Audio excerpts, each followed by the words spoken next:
You've been to the border recently, the U.S.-Mexico border. I think this is your 6th trip down there, Right. just from what you have chronicled there. Yeah. First of all, we stopped that caravan that was coming across in the 2018 election. Yes. I haven't heard anything about them since 2018. Well, thanks to President Trump's leadership and leadership in Mexico, they've reached an agreement to fortify Mexico's southern border, be more disciplined about that.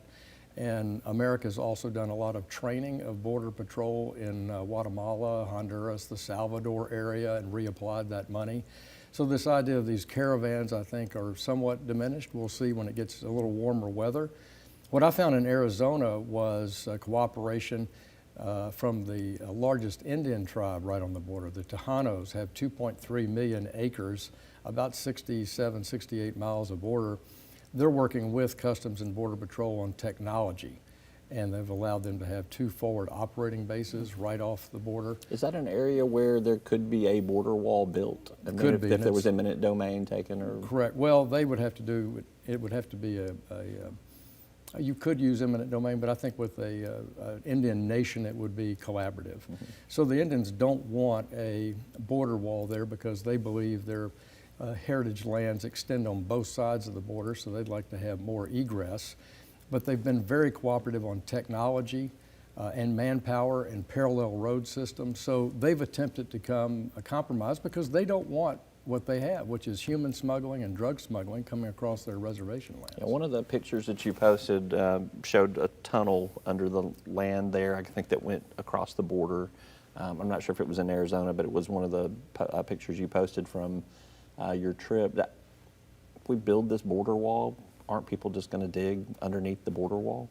Well, I don't know what picture you're referring to. I didn't have a... It was a sheriff, I think, that was No, that's showing just a rancher who was ducking under the fence. Okay. There's no wall there. It's just a 4-strand barbed wire fence for that 25 miles of the border. That particular rancher wants a border wall, which is why he was posing, just ducking under the fence going into Mexico. Nonetheless, it is easy to dig underneath, and we've actually even seen where people have climbed over and stolen parts of the wall that are being built. I mean, is it a good use of money to be spending it on that particular project? I think you put, I think the wall, if you listen to Border Patrol, shapes their terrain. It allows them to shape their manpower resources.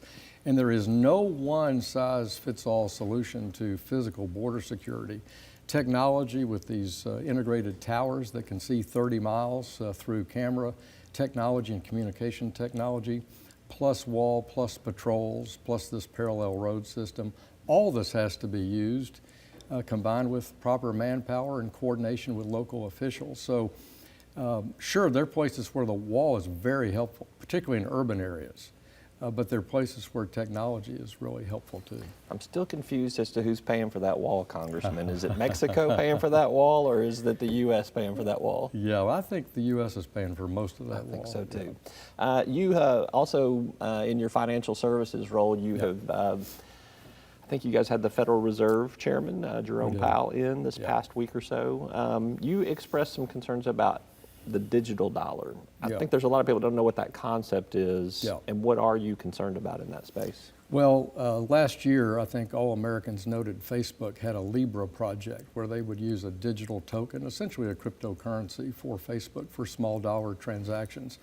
That got the central banks of the world focused on, can we create a sovereign or a national cryptocurrency? And so Bill Foster, the Democrat from Chicago, and I have collaborated on working with the Fed on what laws do they need change, what regulatory policies should we consider to allow there to be a dollar digital token that could be used on a blockchain to settle either a peer-to-peer or consumer or business transaction.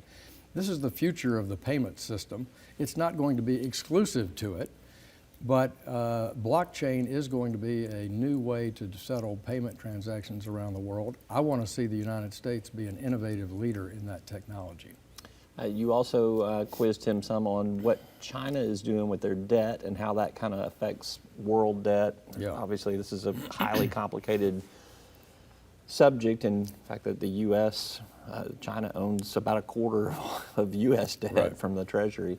What is your hope or expectation of what the Fed would do to address that situation that seems to be of concern?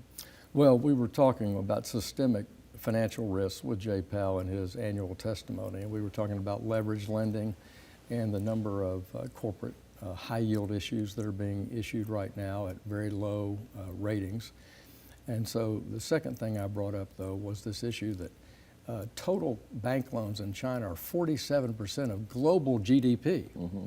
This is compared to, say, the entire U.S. banking system being maybe 15, 18% of GDP. So I think that China is severely over-leveraged. I think China's One Belt, One Road strategy is also a sign of that severe over-leverage in the world. And so I view that China's over-leveraged position, their bad debt traps that they're putting the third world in, could have some systemic financial impact for global stability. What could the U.S. do about that, though? Well, I think it's an China's awareness. a sovereign nation. It is. So. It's an awareness issue, but in our committee, we're doing several things. One, for the World Bank, we're directing the World Bank that anytime they want to lend to another sovereign country, we want to know the terms that China has loaned, because we think they're not transparent in their pricing, not transparent in their collateral, and we want to make sure that we coach people on how to get good financing versus bad financing, and that's one of the strategies we have to rein in China. And secondly, the access they have to the World Bank, we want to limit that as well. You worried about the U.S. debt? It's over $23 trillion right now. Yeah, I think one of the big disappointments I've had in the last, say, 3 years between the Trump administration and the Congress is they don't seem to be able to prioritize spending. It's always tit for tat. We had some rebuilding to do in the Defense Department. I support that. I think it had been cut too severely, but we don't prioritize our domestic spending. We simply want to raise it almost as much as the defense rebuild. I'll say this, though. If you look at non-defense discretionary spending since 2010, so a long time ago, a decade ago, it's still less than we spent in 2010. So we have still slowed that total rate of spending. But I've offered and continue to support the Congress being on record about a balanced budget amendment. Why? Because we've got to get people to focus on spending reforms, including over in the mandatory spending programs like Medicare, for example. How do we reform it for the future so that we have a Medicare type program, but that it's at a sustainable rate? Yeah, we're going to run out of time before we can dive deeper into that. But I guess last question on this financial topic here, the tax cuts that you were supportive of at the end of 2018. Some have said that is been part of the catalyst for some of this debt explosion, some of this deficit spending. I mean, you can look at the CBO numbers and you can see that. Do you regret that tax vote? No, I think the tax vote was right. The economy has grown faster than it had in the previous decade. Capital investment is up.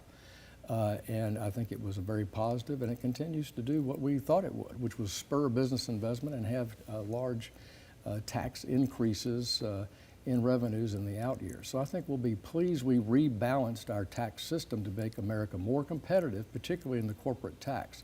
That was the heart of what we did in that tax system. It had been a bipartisan objective for almost 3 decades.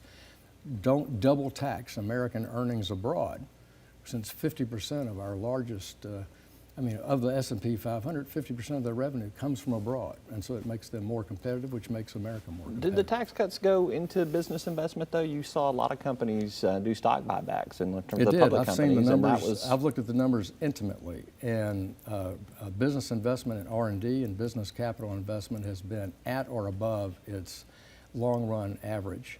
And stock buybacks are a trend in finance. When profits go up, a portion has tended to go into stock buybacks over the last 20 years, but not to the detriment of making good capital investments.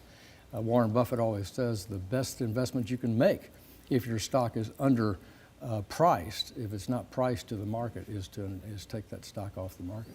All right, we'll have you back. We'll talk more about these additional subjects here. Good to see you. Congressman Hill, Thanks, thank Roby. you so much. All right.